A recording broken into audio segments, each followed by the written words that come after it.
warahmatullahi wabarakatuh. Waalaikumsalam. Waalaikumsalam Waalaikumsalam warahmatullahi wabarakatuh. warahmatullahi wabarakatuh.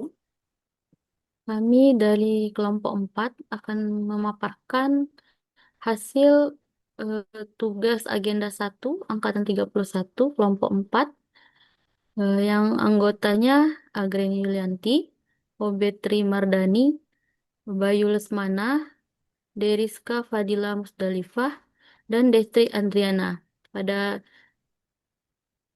pada saat ini kami akan memaparkan analisis isu kontemporer. Next.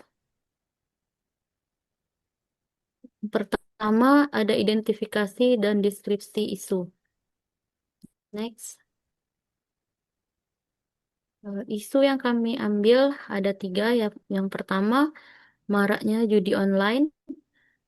Fakta dan data umumnya, judi online ini transaksinya mencapai ratusan triliun rupiah dan juga menjerat pelajar serta ASN. Dampak dari ancamannya yaitu degradasi moral, peningkatan kriminalitas, dan pelemahan ekonomi. Kemudian isu yang kedua, krisis polusi udara. Fakta dan datanya, kualitas udara perkotaan tidak sehat akibat emisi PLTU dan industri.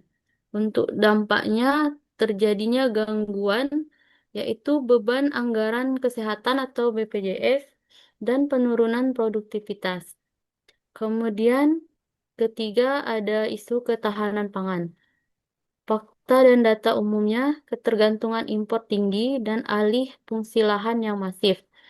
Potensi dampaknya berupa hambatan, yaitu kerentanan kedaulatan terhadap gejolak politik global. Untuk selanjutnya akan dilanjutkan oleh Mas Obetri. Silakan. Yang kedua, penapisan isu prioritas. Next. Penilaian isu skala 1 sampai 5 menggunakan teknik APKL, di mana aktual A adalah aktual, P ada problematik, K adalah halayak, L adalah kelayakan. Untuk nomor 1, maraknya judi online.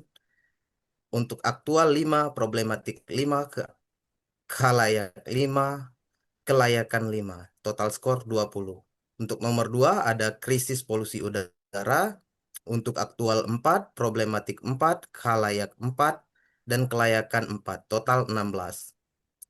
Nomor 3, tantangan ketahanan pangan. Untuk aktual 4, problematik 4, khalayak 4, kelayakan 5. Total skor 17. Next. Penentuan core isu terpilih, yaitu maraknya judi online. Isu ini dianggap paling mendesak karena sifatnya yang destruktif secara instan terhadap struktur sosial dan ekonomi masyarakat Indonesia. Untuk selanjutnya, Mas Bayu Lesmana.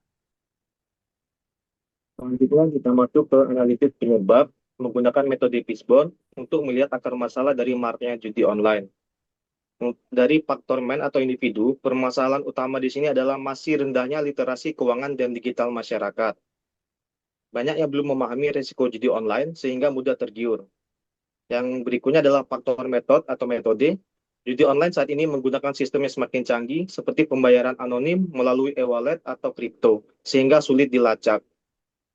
Selain itu, ada teknik mirroring, di mana situs yang sudah diblokir bisa dengan cepat muncul kembali dengan alamat baru. Kemudian, faktor mesin atau teknologi. Kemajuan teknologi justru menjadi peluang bagi penyebaran judi online.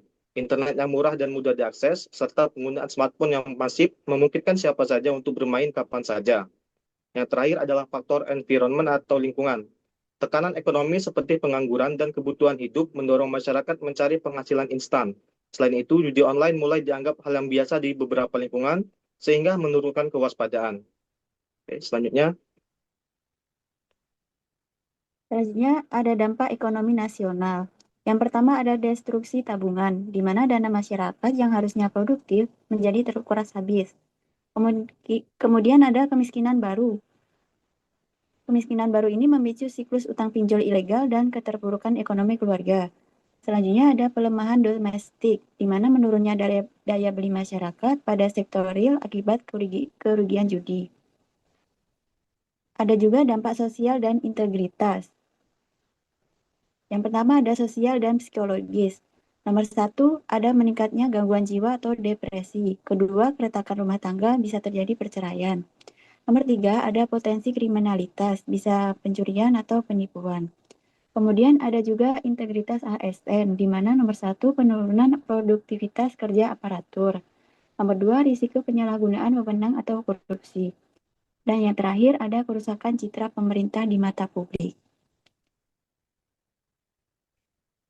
Materi ketiga, rekomendasi penyelesaian strategi pemerintah dan peran kolektif ASN. Next. Peran kolektif ASN. Sebagai ASN, kita dapat berperan dalam segi agen literasi dan sebagai keteladanan atau role model. Yang pertama, sebagai agen literasi atau interprofesi dapat dilihat dari 3 bidang, yaitu bidang IT atau teknis, bidang keuangan, dan hukum atau sosial. Interprofesi berlatar belakang teknologi informasi, kita dapat membangun sistem keamanan dan memantau aset digital instansi agar tidak disusupi iklan judi. Yang interprofesi keuangan, kita dapat melakukan edukasi kepada masyarakat atau rekan kerja tentang manajemen keuangan yang sehat agar tidak terjebak oleh iming-iming judi. Selanjutnya, interprofesi di bidang sosial atau hukum, kita dapat melakukan sosialisasi mengenai sanksi hukum dan dampak sosial negatif dari perjudian di lingkungan masing-masing. Yang kedua itu peran ASN sebagai keteladanan atau role model.